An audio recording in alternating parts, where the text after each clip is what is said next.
Président, Monsieur le Vice-président, mes chers collègues, je tiens à revenir ici sur l'examen du budget primitif des politiques transport et infrastructures. Dans le domaine des transports, cela a été largement évoqué et dit, l'exercice 2017 s'annonce particulier. Pour notre collectivité, de par la mise en œuvre de la loi NOTRe, cette compétence sera transférée à la région Hauts-de-France en cours de l'exercice, c'est-à-dire au 1er septembre 2017. La région prendra en charge le transport interurbain voyage et transport scolaire. Il n'y aura plus de compétences transport au département, sauf pour les élèves en situation de handicap. À cet égard, nous regrettons qu'aucun accord n'ait pu être trouvé entre la région et le département dans le cadre de la commission locale d'évaluation des ressources et des charges transférées. Nous aurions souhaité que cela puisse se faire en bonne intelligence, comme ce fut le cas pour les transferts de compétences en direction de la métropole européenne de Lille. Il faut le dire, cette absence d'accord entraîne à la fois un flou pour les usagers et beaucoup d'inquiétudes et de complications pour nos services départementaux. Même si cela est du fait de la loi, le transfert de cette compétence transport nous privera tout d'abord du dynamisme de la ressource que représente la CVAE. La loi NOTRe prévoit le transfert de 25 points de CVAE du département du Nord à la région Hauts-de-France. Vous l'avez d'ailleurs, Monsieur le Président, évoqué hier, ainsi que vos inquiétudes sur cette perte de cette recette dynamique. Ensuite, nous cédons à la région une direction des transports et des collaborateurs dont je tiens ici à saluer la technicité, l'engagement et le grand professionnalisme.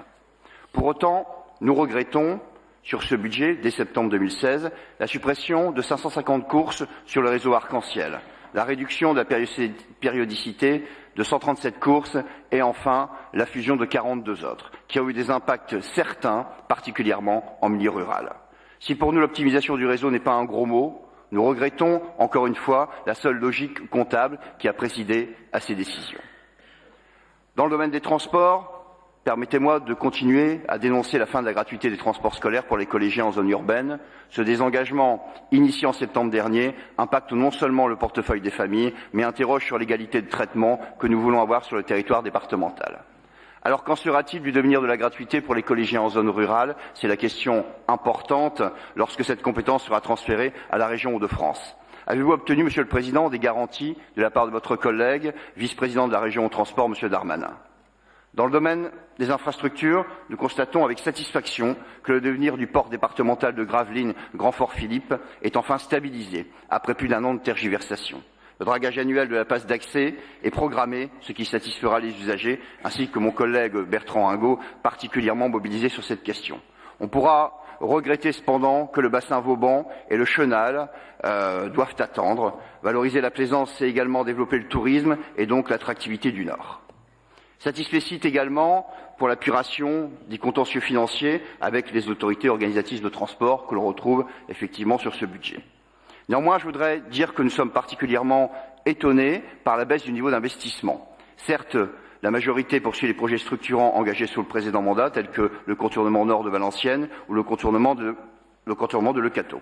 Le niveau d'investissement passe ainsi de 76,8 millions d'euros inscrits au BP 2016 à 56,8 millions d'euros au BP 2017. Que cela signifie-t-il précisément ?